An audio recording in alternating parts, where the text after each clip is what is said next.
Stock market में 5,000 रुपए को 4800 करोड़ रुपयों में बदल देने का हुनर रखने वाले श्री राकेश झुनझुनवाला सर को आज विश्व श्रेणी में गिना जाता है। हर छोटा बड़ा ट्रेडर जो स्टॉक मार्केट में तनिक भी जानता है उसने जरूर झुनझुनवाला सर का नाम सुना होगा। आप और हम जैसे तमाम ट्रेडर उनके पदचिन्हों पर चलने का प्रयास करते हैं, उनके द्वारा कही गई बातों का अनुसरण भी करते हैं। किंतु आज सबसे बड़ी दुख की बात यह है कि श्री राकेश झुनझुनवाला जी आज हमारे बीच नहीं रहे। लेकिन आज हम आप सभी को सुनाएंगे, बताएंगे इनकी आरंभ से अंत तक की संपूर्ण दास्तान। भारतीय निवेशकों की उच्च श्रेणी में गिने जाने वाले श्री राकेश झुनझुनवाला का जन्म भारत के हैदराबाद स्टेट में 5 जुलाई 1960 को हुआ था। अपनी शुरुआती पढ़ाई बहुत ही साधारण विद्यालय से शुरू की। इसके बाद वाणिज्य शिक्षा के लिए मुंबई के Sydenham college of commerce and economic में दाखिला लिया। पढ़ाई पूरी करने के बाद वो यही नहीं रुके, उन्हें सीए बनने का ख्याल आया। यूं कहें कि शुरुआती दौर में ही वह एक चार्टर्ड अकाउंटेंट बनना चाहते थे, इसलिए उन्होंने the institute of chartered accountant of India में प्रवेश लिया। पढ़ाई के दौरान ही उन्होंने शेयर बाजार के बारे में सीखना शुरू कर दिया। बाजार के बारे में जानने की उत्सुकता उन्हें अपने घर और दोस्तों के बीच शेयर बाजार की हो रही बातों को सुनकर ही जगी थी। एक साक्षात्कार के दौरान उन्होंने बताया कि उन्होंने बचपन में जब अपने पिता से शेयर बाजार के बारे में पूछा था कि ये रोज बढ़ता और गिरता क्यों है, तो उनके पिता ने बताया कि इसे जानने के लिए तुम्हें इनके कारणों का पता होना चाहिए। रोज अखबार पढ़ने से तुम्हें इस संबंध में काफी सहायता भी मिल सकती है। अपने गहन चिंतन और एक बड़े निवेशक बनने की चाह ने उन्हें शेयर बाजार की तरफ मोड़ दिया। इन्होंने जब अपने पिता से बाजार में निवेश करने के लिए अनुमति मांगी तो इन्होंने एक भी रुपया देने से मना कर दिया। यानी कि इनके पिताजी नहीं चाहते थे कि इनके द्वारा एक भी रुपये का निवेश शेयर बाजार में किया जाए बिना कुछ एक्सपीरियंस, अनुभव या फिर सीखे सिखाए के। इनके पिताजी द्वारा इन्हें एक हिदायत भी दी गई थी कि दोस्तों, रिश्तेदारों आदि से उधार लेकर भी निवेश की जरूरत न करें। पिताजी की बात सुनकर वे टूट से गए थे, लेकिन अपने जुनून को यूं ही रुकने न दिया।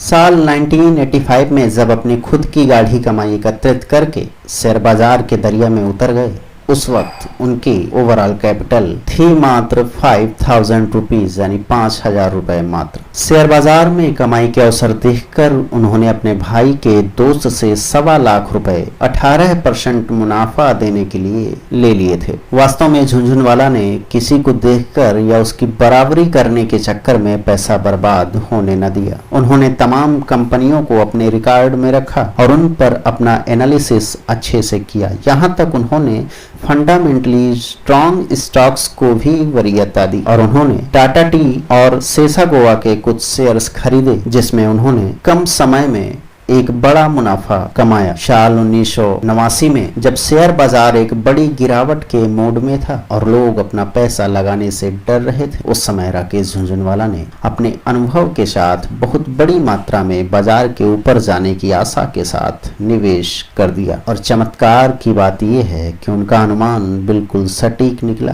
कि बजट के बाद उनकी संपत्ति 2 करोड़ रुपए से सीधा 5 करोड़ रुपए तक पहुंच गई। इस दौरान उन्होंने कई गलतियां भी की जिससे इनका पैसा डूब भी सकता था, लेकिन समय रहते इन्होंने अपनी गलतियों पर विचार किया और भविष्य में उन गलतियों को ना दोहराने की कस्में भी खाईं। वे खुद भी कहते थे कि शेयर बाजार में गलतियों के लिए कोई जगह नहीं है। एक छोटी सी चूक आपको वो घाव भी दे सकती है जो कभी नहीं भरेंगे। जो इंसान गलतियों से नहीं सीखता उसे शेयर बाजार से दूरी बनाकर रखना ही सही है। चलिए तो अब अगली कड़ी में जानते हैं कि राकेश झुनझुनवाला की कमाई का आंकड़ा क्या है। बात करें इनके कुल संपत्ति की तो 4.2 बिलियन डॉलर इनकी कुल संपत्ति है। अगर भारतीय रुपयों में इनके बात की जाए तो करीब 31,320 करोड़ रुपए हो जाती है। इनकी वार्षिक आमदनी की बात करें तो 1,120 करोड़ रुपए यानी 1,120 करोड़ रुपए प्रति वर्ष इनकी वार्षिक आय थी। इनके परिवार की बात की जाए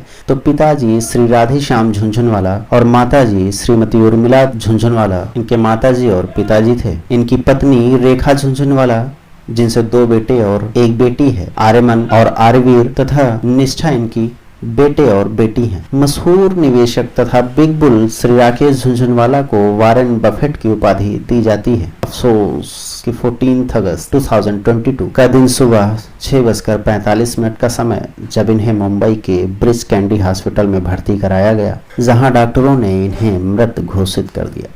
बिग बुल पिछले कई दिनों से बीमार चल रहे थे। करीब 2 हफ्ते पहले ही वो हॉस्पिटल से डिस्चार्ज होकर घर आए थे। बिग बुल के इस तरह जाने पर प्रधानमंत्री श्री नरेंद्र मोदी ने ट्वीट पर लिखा कि आप अदम्य थे, जीवन से भरपूर, मजाकिया और अंतर्दृष्टिपूर्ण थे, वित्तीय दुनिया में एक अमिट छाप छोड़ गए। वह भारत की प्रगति के बारे में बहुत भावुक थे। उनका निधन दुखद है। उनके परिवार व प्रशंसकों के प्रति मेरी संवेदनाएं हैं। वास्तव में वित्तीय प्रबंधन के मामले में उनकी दृष्टि बहुत ही पारखी और तीव्र थी। बिना अनुसंधान के वे अपना पैसा निवेश नहीं करते थे। वे ट्रेडिंग से पैसा कमाते थे और लंबे समय के लिए शेयर खरीद लेते थे। बिग बुल की खास बात यह है कि उन्होंने अपने 43 नंबर्स को अपना लकी नंबर बताया, क्योंकि उन्होंने शायद अपना पहला टाटा टी का शेयर 43 रुपीज में ही खरीदा था और उसे सेल किया था 143 रुपए में, और वो भी मात्र 3 महीनों में। आज भी बिग बुल के पोर्टफोलियो में अरबों रुपयों के